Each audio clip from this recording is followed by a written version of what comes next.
Hello guys, જય શ્રી કૃષ્ણ।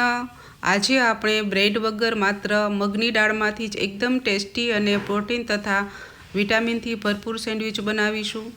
ખૂબ જ ઓછી સામગ્રીમાં ફટાફટ તૈયાર થઈ જાય છે।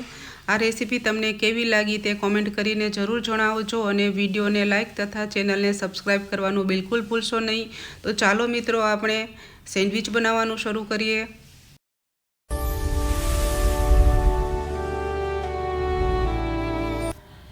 મગ દાળની સેન્ડવિચ બનાવવા માટે મેં એક વાટકી મગની છડી દાળને 2 કલાક માટે પલાળીને રાખી હતી। દાળ સરસ પલળી ગઈ છે અને મેં વધારાનું પાણી પણ નિતારી લીધું છે। હવે દાળને આપણે એક મિક્સી જારમાં ટ્રાન્સફર કરી લઈશું। દાળની સાથે જે થોડું પાણી રહ્યું છે તેમાંથી જ દાળ પીસાઈ જશે। વધારાનું પાણી નાખવાની જરૂર નથી। બધી દાળને આપણે જારમાં નાખી દઈશું। તમે મગની છડી દાળની જગ્યાએ ફોતરાવાળી દાળ પણ લઈ શકો છો। ત્યારબાદ આપણે દાળની સાથે જ મેં આ 2 મીડિયમ તીખી મરચી લીધી છે, તેને આપણે કટિંગ કરીને દાળની સાથે જ પીસી લેવાની છે। જો તમને મિત્રો થોડું તીખું વધારે પસંદ હોય તો એક તીખી મરચી પણ નાખી શકો છો। આ રીતે બંને મરચીને આપણે કટિંગ કરીને નાખી દઈશું અને તેની સાથે એક નાનો ટુકડો આદુનો લીધો છે, તે પણ પીસી લેવાનો છે। હવે આપણે દાળ, આદુ અને મરચાંને પીસી લેશું। તેમાં એક નાની ચમચી મીઠું નાખીશું અને બધું ક્રશ કરી લેશું।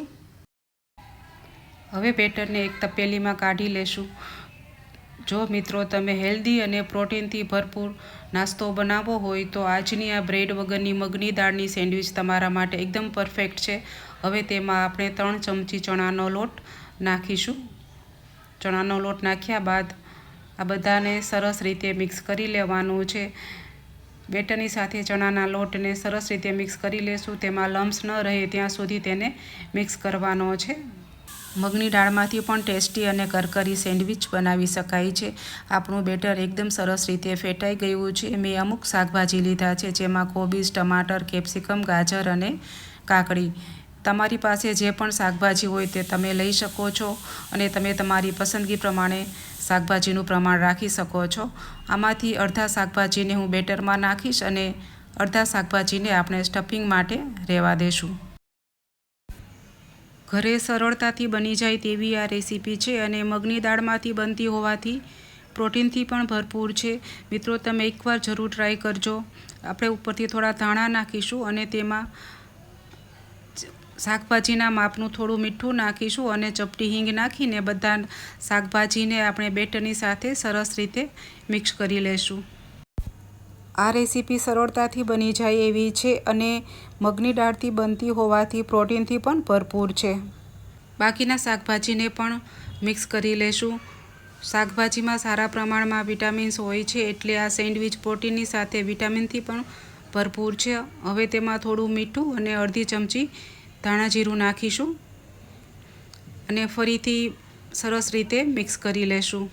મેં 2 ચીઝ સ્લાઇસ લીધી છે। આ ચીઝને આ રીતે તોડીને વેજીટેબલમાં નાખીશું। તમારી પાસે જે ચીઝ હોય તે તમે વાપરી શકો છો, જેમ કે મોઝેરેલા ચીઝ, પીઝા ચીઝ અથવા તો ચીઝ ક્યુબને પણ છીણીને નાખી શકો છો। આ ચીઝને આપણે વેજીટેબલની સાથે સરસ રીતે મિક્સ કરી લેશું। હવે બેટરમાં અડધો પેકેટ ઈનો નાખીશું અને ઈનોને એક્ટિવેટ કરવા માટે ઉપરથી થોડું લીંબુ નીચવીશું અને લીંબુ નીચવ્યા બાદ બેટરને તરત જ ફટાફટ ફેટી લેવાનું છે। મિત્રો, તમને રેસીપી કેવી લાગી તે કોમેન્ટ કરીને જરૂર જણાવજો અને ચેનલને સબસ્ક્રાઈબ કરવાનું બિલકુલ નહીં ભૂલતા।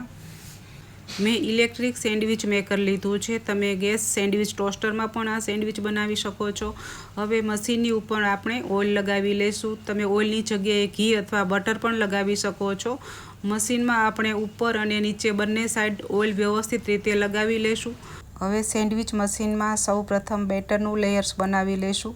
બેટરનું લેયર એક સરખું બનાવવાનું છે। અમુક જગ્યાએથી જાડું પણ નહીં અને અમુક જગ્યાએથી પતલું પણ નહીં। બેટરનું લેયર એક સરખું હશે તો સેન્ડવિચ દેખાવમાં પણ ખૂબ સુંદર લાગશે। મારું સેન્ડવિચ મશીન મોટું છે એટલે આ બધું બેટર એક જ સેન્ડવિચ મશીનમાં આવી જશે। આ રીતે આપણે સરસ બેટરનું લેયર બનાવ્યા બાદ તેની ઉપર આપણે સ્ટફિંગનું લેયર બનાવીશું। વેજીટેબલનું પણ બધી બાજુથી એક સરખું લેયર્સ બનાવી લેશું। સ્ટફિંગનું લેયર બનાવ્યા બાદ આપણે ફરીથી બેટરનું લેયર્સ બનાવીશું. જુઓ મિત્રો, છે ને એકદમ ઈઝી મેથડ.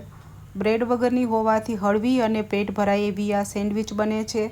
વધારે વેજીટેબલ ઉમેરવાથી વધુ પૌષ્ટિક પણ બને છે અને બાળકોના ટિફિન માટે તો એક ખૂબ સરસ વિકલ્પ છે. ગોલ્ડન બ્રાઉન થાય ત્યાં સુધી આપણે શેકાવા દઈશું અને સરસ કરકરી થાય ત્યાં સુધી તેને રોસ્ટ થવા દેવાની છે. હવે હું સેન્ડવિચ મશીનને બંધ કરીને 25 મિનિટ માટે રોસ્ટ થવા દઈશ. હવે આપણે સેન્ડવિચને ચેક કરી લઈએ. જુઓ મિત્રો, કેટલી સરસ ક્રિસ્પી બની છે અને રંગ પણ સુંદર આવ્યો છે. હવે સેન્ડવિચને આપણે કટ કરી લઈએ અને અંદરનું સ્ટફિંગ પણ જોઈ લઈએ.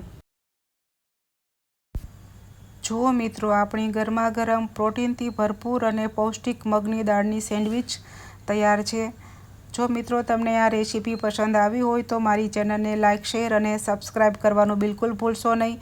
ફરી મળીશું આવી હેલ્ધી રેસીપી સાથે. Thanks for watching.